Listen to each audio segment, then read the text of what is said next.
आज की इस वीडियो में हम लोग करने वाले हैं 12th क्लास इंग्लिश का चैप्टर नंबर 1 जो कि फ्लामिंगो बुक से है और जिसका नाम है द लास्ट लेसन। आखिरकार क्यों इस पहले ही लेसन का नाम पड़ गया द लास्ट लेसन, सारी गुत्थी सुलझाएंगे इस वीडियो के अंदर, तो वीडियो के एंड तक बने रहना। तो चलिए फिर बिना किसी देरी के वीडियो शुरू करते हैं। तो आपका ये जो लास्ट लेसन है वो लिखा है अल्फोंसो भाई साहब ने। तो इसको याद करने की मैं आपको एक ट्रिक बताती हूँ। तो ये जो लेसन है वो आप क्या है फ़ोन से देख रहे हो, तो याद रख लेना the last lesson bye Alfonso डोडेक, ठीक है। तो ये जो लास्ट लेसन है वो हमें क्या है उन दिनों के बारे में बताएगा जब फ्रैंको पर्शियन वॉर चल रहा था। और फ्रैंको पर्शियन वॉर का मतलब यहाँ पे है कि जब फ्रांस और जर्मनी के बीच में 1870 से लेके 1871 के बीच में युद्ध चला था। और इस फ्रांस और जर्मनी के युद्ध के अंदर क्या होता है, जो फ्रांस है वो क्या है हार जाता है पर्शिया से, यानी कि जर्मनी से। और जो पहले का पर्शिया था ना उसके अंदर केवल जर्मनी ही नहीं था, जर्मनी के अलावा उसमें पोलैंड और कुछ ऑस्ट्रिया के पार्ट्स भी थे। तो इस कहानी के अंदर क्या होता है, जो फ्रांस है वो हार जाता है तो उसके जो दो डिस्ट्रिक्ट होते हैं अल्सेस और लोरेन, अब वो क्या है पर्शिया के हाथों में दे दिए जाते हैं। अब पर्शिया के हाथों में दो डिस्ट्रिक्ट दे दिए तो उनका सारा जो एडमिनिस्ट्रेटिव होगा वो पर्शिया के अकॉर्डिंग ही चलेगा। स्कूल्स में क्या कराना है, रोड्स पे क्या करना है, वो सारा कुछ अब पर्शिया ही डिसाइड करने वाला था। तो अब हमें इस स्टोरी के अंदर क्या है यही देखना है, यही रीड करना है कि कैसे जब पर्शिया के हाथों में दो डिस्ट्रिक्ट चले जाते हैं तो उसका स्कूल लाइफ पे असर पड़ता है। तो यहाँ पे आपको एक लड़के की पिक्चर दिख रही है, तो जल्दी से कमेंट करके बताओ इसका क्या नाम है। अब ऐसा मत बोलना कि इसके माथे पे नहीं लिखा था। तो अब स्टोरी शुरू करते हैं। I started for school very late that morning and was in a great dread of scolding, especially because M. Hamel had said that he would question us on participles. तो यहाँ पे ये लाइन एक बच्चा बोल रहा होता है जिसका नाम होता है फ्रेंच। तो वो फ्रेंच बोलता है कि उस दिन मैं क्या है स्कूल के लिए मॉर्निंग में बहुत लेट रवाना हुआ था और बहुत ज़्यादा मुझे डर भी लग रहा था। और ज़्यादातर डर मुझे इसलिए लग रहा था क्योंकि जो एम हैमल है ना उन्होंने हमें क्या है होमवर्क दिया था पार्टिसिपल्स के ऊपर। अब वो क्या है हमें पार्टिसिपल्स के ऊपर क्वेश्चन करने वाले हैं और फ्रेंच को पार्टिसिपल का पी भी नहीं आता था, तो इसलिए वो डर जाता है कि मेरे टीचर है ना मुझे बहुत डांटेंगे। तो ये एम हैमल है ना वो क्या है फ्रेंच के टीचर है। तो एक बार के लिए ना फ्रेंच सोचता है कि क्यों ना मैं यहाँ से भाग जाऊं और अपना पूरा दिन बाहर ही बिताऊं। और उस फ्रेंच को है ना ये दिन भी बहुत ज्यादा अच्छा लग रहा था, इतना वार्म इतना ज्यादा ब्राइट लग रहा था। तो फ्रेंच है ना अपने व्यू के बारे में डिस्क्राइब कर रहा होता है कि देखो कितना वार्म और ब्राइट दिन है और साथ ही क्या है जंगलों के छोर पर जो पंछी है वो चहचहा रहे हैं। और जो सॉमिल है यानी कि जो आरा मिल है उसके पीछे एक क्या है खुला खेत है जिसके अंदर जो पर्शियन सोल्जर्स हैं वो अपनी प्रैक्टिस कर रहे हैं। तो ये सारा सीन ये जो व्यू होता है ना वो क्या है फ्रेंच को उस पार्टिसिपल के रूल से भी बहुत ज़्यादा अच्छा लगता है। ये सारी चीज़ें उसको अट्रैक्ट कर रही होती हैं। लेकिन फ्रेंच के अंदर इतनी क्षमता थी कि इन सब चीज़ों को छोड़कर वो क्या है अपने स्कूल के लिए जल्दी से भागा। लेकिन जब फ्रांस टाउन हॉल के पास से गुजरता है तो वो देखता है कि जो बुलेटिन बोर्ड है उसके सामने बहुत ज़्यादा भीड़ लगी हुई है। तो बुलेटिन बोर्ड क्या है एक बोर्ड था जिसके ऊपर सारी की सारी जो खबरें थी वो चिपकाई जाती थी। और पिछले 2 सालों से तो जितनी भी बुरी खबरें थी ना वो सारी की सारी इस बुलेटिन बोर्ड से आ रही थी। तो चाहे फिर वो युद्ध हारने की खबरें हो या फिर कमांडिंग ऑफिसर के ऑर्डर्स हो। अब ये जो भीड़ खड़ी हुई थी इस बुलेटिन बोर्ड के सामने तो फ्रेंच क्या है उसको देखकर रुकता नहीं है। वो चलते चलते मन ही मन में ये सोचता है कि अब क्या मामला हो गया। और फ्रेंच उसके बाद में जितना जल्दी स्कूल जा सकता है ना उतना जल्दी जाने की कोशिश करता है। और वहां पर क्या एक ब्लैक स्मिथ होता है रास्ते में जिसका नाम होता है वोचर। तो ये जो ब्लैक स्मिथ था यानी कि लोहार था वो क्या है अपने किसी लड़के के साथ यानी कि जो उसकी शॉप पे काम करता होगा उसके साथ क्या है ये जो न्यूज़ थी बुलेटिन की ये पढ़ रहा था। और वोचर फिर फ्रेंच को बोलता है डोंट गो सो फास्ट, यानी कि इतने जल्दी मत जाओ, स्कूल पहुंचने के लिए तुम्हारे पास अभी बहुत टाइम पड़ा है। तो ऐसा जो वोचर है वो फ्रेंच को बोलता है। अब फ्रेंच को ऐसे लगता है कि ये क्या है उसका मजाक उड़ा रहा है। और फाइनली फ्रेंच बुरी तरह से हांफता हुआ एम हैमल के गार्डन में पहुंच जाता है। आमतौर पर जब स्कूल शुरू होता है तो वहाँ पे क्या है बहुत ज़्यादा शोर होता है जो क्या है गली से भी सुना जा सकता है।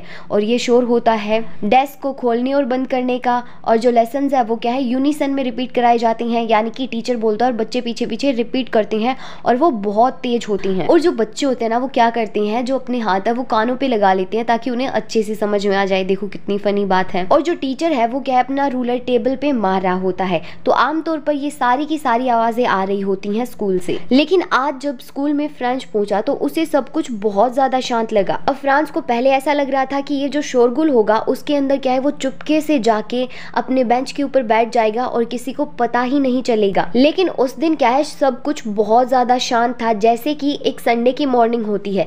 तो देखो जैसे संडे होता है तब स्कूल नहीं लगता और सब कुछ शांत होता है, तो वैसा ही क्या है उस दिन लग रहा था। तो ये चीज़ याद रख लेना कि उस दिन के साइलेंस को क्या है संडे मॉर्निंग से कंपेयर किया गया था। तो पहले तो फ्रांस को लग रहा था कि वो क्या है चुपचाप इस शोरगुल के अंदर चला जाएगा क्लास में और पता नहीं चलेगा, लेकिन अब तो सब कुछ शांत था। अब वो क्लास में कैसे जाए, अब वो इस दुविधा में पड़ गया। और फिर फ्रांस विंडो से अपने क्लासमेट्स को देख रहा होता है जो कि पहले ही क्या है अपनी जगह पर बैठे थे, और जो एम हैमल उनके टीचर थे वो क्या है इधर उधर क्लास में क्या है घूम रहे होते हैं अपने डरावने आयरन रूलर के साथ, और जो आयरन रूलर था वो उनकी आर्म्स में था। लेकिन फिर भी फ्रांस को क्या है दरवाज़ा खोलना ही पड़ा और सबके सामने अंदर जाना पड़ा।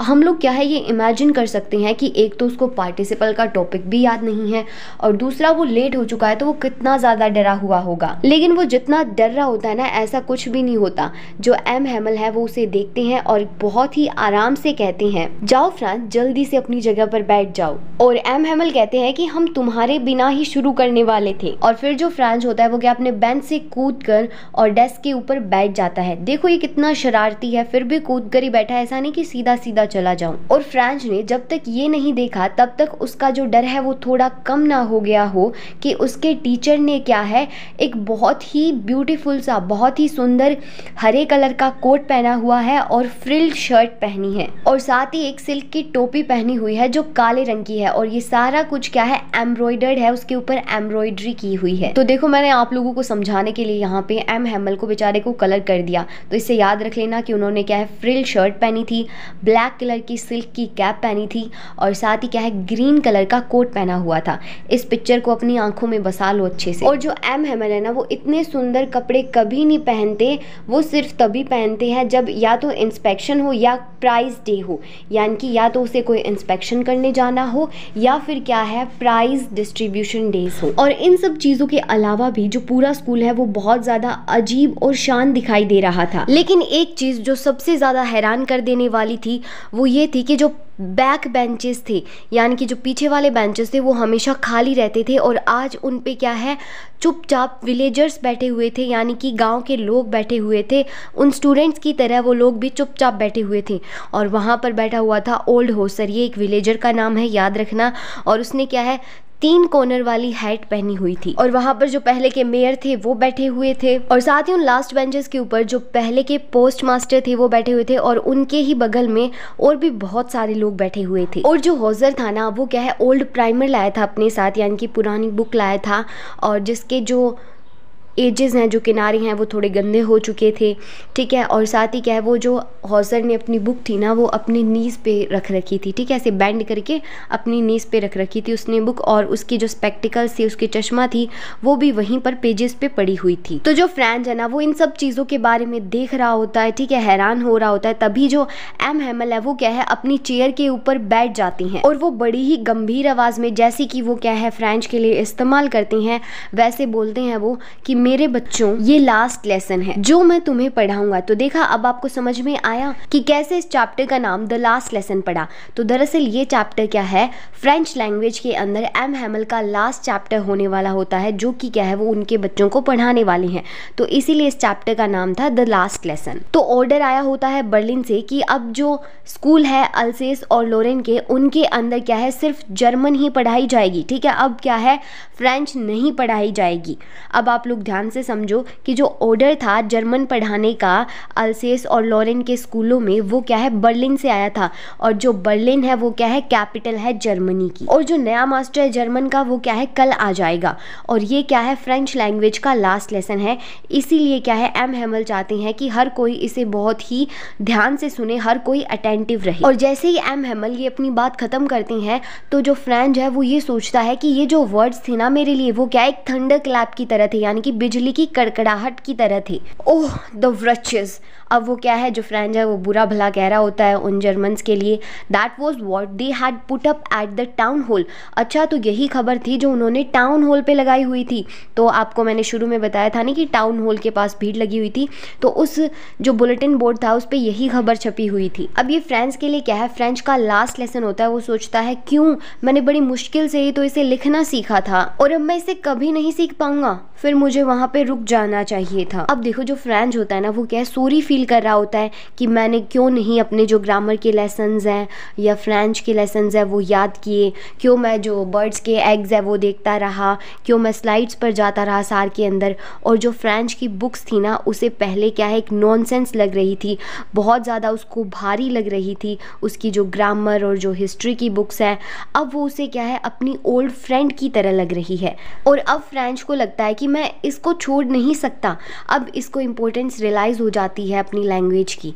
देखो, अक्सर ऐसा ही होता है कि हमारे पास जो चीज़ होती है ना उसकी हमें इम्पोर्टेंस नहीं होती, लेकिन जब वो चीज़ हमसे छूट जाती है, हमसे जुदा होने लगती है ना, तब हमें क्या उसकी इम्पोर्टेंस रियलाइज़ होती है। और ठीक ऐसा ही यहाँ पर फ्रेंच के साथ हो रहा है। तो अब फ्रांस सोचता है कि जो एम हेमल है वो भी तो जा रही हैं और अब वो एम हेमल को भी कभी दोबारा नहीं देख पाएगा। तो ये सारी चीज़ें क्या है फ्रेंच को भुला देती हैं एम हेमल के रूलर के बारे में, कि कैसे वो अपना रूलर डेस्क के ऊपर मारते थे और कितने क्रैंकी थे वो, यानी कि कितने बदमिजाज थे वो। और अब है ना फ्रांस को समझ में आने लगता है कि ये जो बेचारा आदमी है, ये जो एम हेमल है, वो क्या है इस लास्ट लेसन के लिए क्या है आज अपने जो संडे क्लॉथ्स हैं, जो इतने अच्छे कपड़े हैं, वो पहन के आया है। और अब फ्रेंच के मन में एक और सवाल आता है कि ये जो विलेज के बूढ़े लोग हैं वो क्यों बैठे हुए हैं इन बैक बेंचेस के ऊपर। तो ये क्वेश्चन है ना आपका एग्जाम में भी आ सकता है कि जो ओल्ड विलेजर्स थे वो क्यों बैठे हुए थे बैक बेंचेस पे।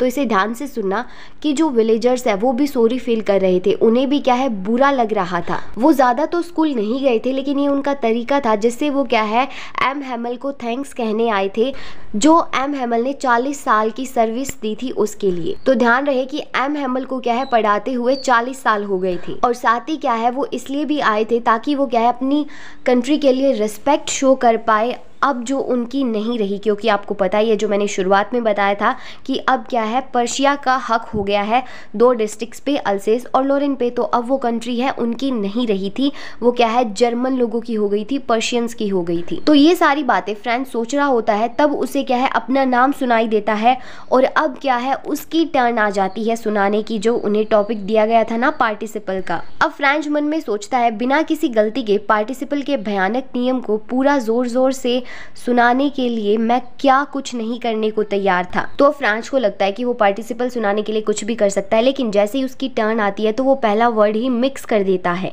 यानी कि जब टीचर आता है तो वो घबरा जाता है, तो वो कुछ नहीं सुना पाता और पहले वर्ड में ही एकदम मिक्स कर देता है सब कुछ। और वो वहाँ पर डेस्क के ऊपर क्या है खड़ा हो जाता है और उसका जो हार्ट है वो बीट करने लगता है, यानी कि उसका दिल ज़ोर ज़ोर से धड़कने लगता है और उसकी हिम्मत ही नहीं होती कि वो ऊपर देखे। फिर एम हेमल फ्रेंच से कहते हैं कि मैं तुम्हें डांटूंगा नहीं नन्हे फ्रेंच, मुझे पता है कि तुम्हें पहले से ही बहुत बुरा लग रहा है। अब एम हेमल क्या है फ्रेंच को समझा रहे होते हैं कि हम हर दिन क्या है अपने आप से यही कहते हैं I have plenty of time, यानी कि अभी तो क्या है मेरे पास बहुत समय है, मैं क्या है ये चीज़ कल कर लूँगा, कल याद कर लूँगा, अभी तो बहुत टाइम पड़ा है। और अब तुम देख सकते हो कि हम कहाँ पर आ चुके हैं। तो ये लाइन बहुत इंपॉर्टेंट है जो एम हेमल है वो बता रहे होते हैं कि जो अल्सेस के लोग हैं, ठीक है, उनके साथ ये बहुत बड़ी प्रॉब्लम है कि वो अपना काम क्या है कल पर टाल देते हैं, अपनी जो लर्निंग है वो कल पर टाल देते हैं। यहाँ पे देखो लोरेन की बात नहीं हो रही, यहाँ पे क्या है अल्सेस के लोगों की बात हो रही है। तो ये चीज़ ध्यान रखना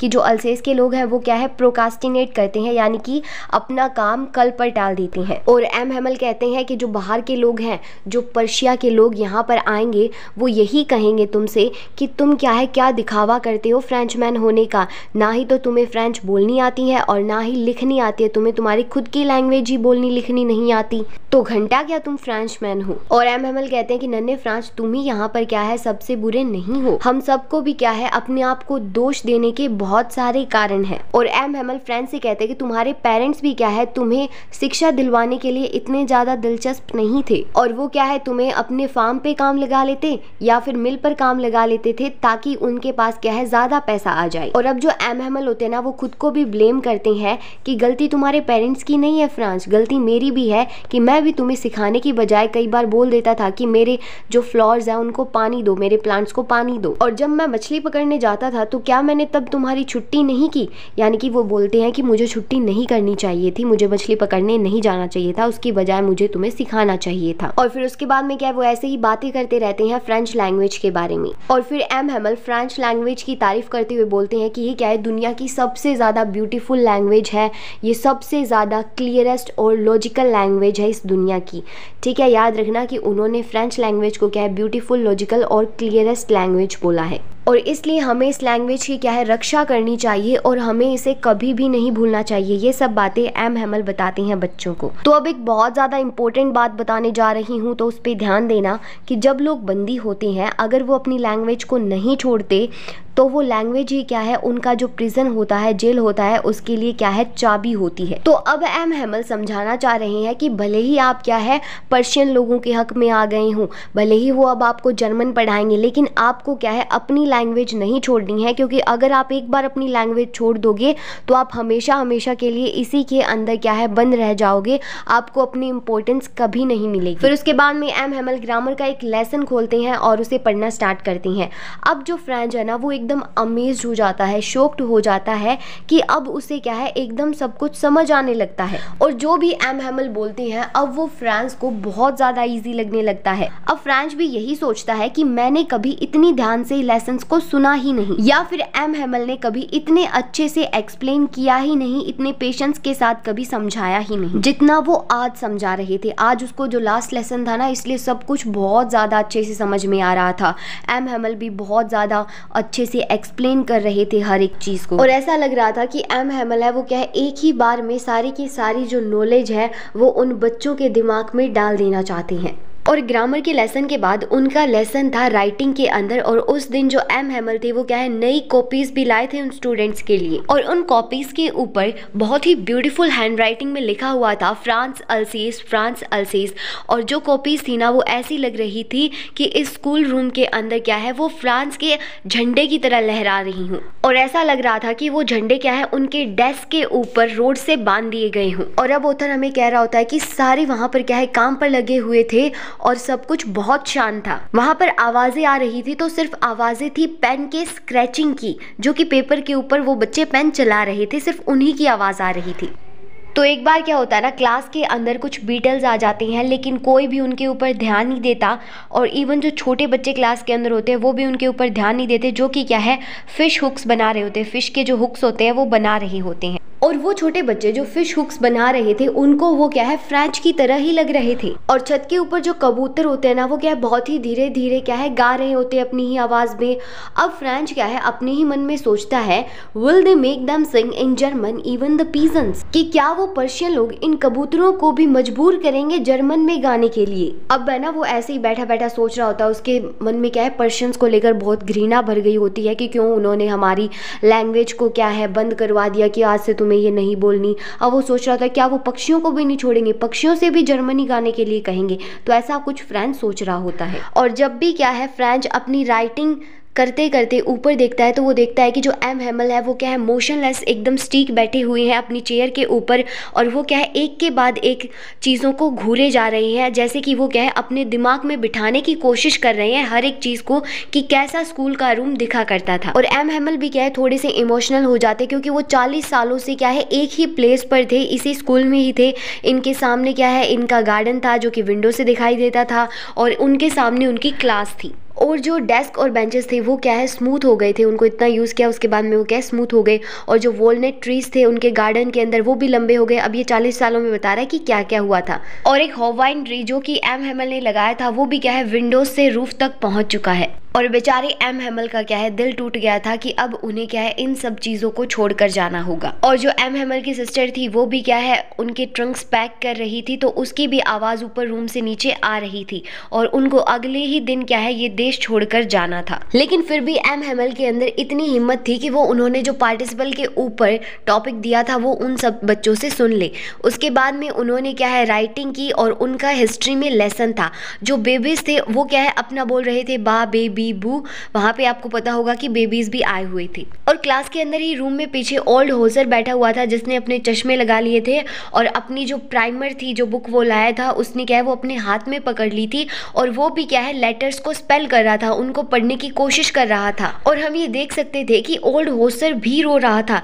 अब वो रोते रोते क्या है पढ़ रहा था चीज़ों को, तो वो बहुत ज़्यादा फनी लग रहा था, तो बच्चे भी उसके ऊपर क्या है हंस रहे थे। अब फ्रेंच कहता है कि मुझे कितने अच्छे से याद है हमारा वो लास्ट लेसन, और लास्ट लेसन था फ्रेंच लैंग्वेज का। और तभी चर्च की घड़ी में क्या है 12 बज गए थे। ये क्वेश्चन आता है कि जब चर्च की घड़ी में 12 बज गए थे तब क्या क्या हुआ था, ध्यान से सुनो। तो जब चर्च की घड़ी में 12 बज गए थे तब क्या है उनकी जो प्रेयर है वो स्टार्ट हो गई थी। प्रेयर को यहाँ पे क्या है द एंजलस बोला गया है। और उसी समय क्या है जो पर्शियन सोल्जर्स थे वो क्या है अपनी ट्रेनिंग से वापस आ रहे थे, जो कि क्या है विंडो से उनकी आवाज़ साफ साफ सुनाई दे रही थी। और एम हेमल क्या है खड़े हो जाते हैं और वो बहुत ही क्या है फीके दिखाई देने लगते हैं, यानी कि एम हेमल का फेस बहुत फीका पड़ जाता है, वो बहुत सैड हो जाती हैं। और फ्रेंच कहता है कि जब वो चेयर से खड़े हुए तो आज से पहले मैंने इतना लंबा उन्हें कभी नहीं देखा। और एम हेमल कहती हैं माय फ्रेंड्स, फिर वो कहने की कोशिश करती हैं आई, लेकिन वो क्या एकदम से रुक जाती हैं और वो आगे बढ़ ही नहीं पाते, आई पर ही अटक जाती हैं। तो एम हेमल क्या है ना बहुत ज़्यादा इमोशनल हो जाते हैं और वो कुछ बोल नहीं पाते। उसके बाद में वो क्या है ब्लैक बोर्ड की ओर मुड़ते हैं और चौक का एक टुकड़ा लेती हैं और जितनी स्ट्रेंथ के साथ वो लिख सकते हैं उतना बड़ा बड़ा लिखते हैं वीवे ला फ्रांस। तो ये बोर्ड के ऊपर लिखा जाता है उनसे वीवे ला फ्रांस, जिसका मतलब होता है लॉन्ग लिव फ्रांस, यानी कि फ्रांस अमर रहे। और बोर्ड के ऊपर वो इतना ही लिखते हैं और उसके बाद में क्या है वो अपना सर झुका लेते हैं दीवार की और फिर बिना कुछ बोले, वो अब बोल नहीं पा रहे थे, बहुत ज़्यादा इमोशनल हो गए थे, वो क्या है गेस्चर करते हैं, यानी कि अपने हाथ से ही इशारा करते हैं कि school is dismissed you may go, यानी कि स्कूल की छुट्टी हो गई है, अब आप सब जा सकते हो। तो इसी के साथ आपका चैप्टर होता है खत्म। ये चैप्टर कैसा लगा कमेंट करके बताना, और ये वीडियो पसंद आई हो तो इसे लाइक कर देना। हाँ, ऐसे ही चैप्टर की वीडियोस के लिए इस चैनल को सब्सक्राइब कर लेना। अगर आप 12th ह्यूमैनिटीज़ में हो तो अगर जियोग्राफी और पॉलिटिकल साइंस के लेसन्स भी देखना चाहते हो तो मेरे चैनल पे अवेलेबल है, उन्हें भी चेकआउट कर लेना। तो चलिए फिर मिलते हैं नेक्स्ट वीडियो में।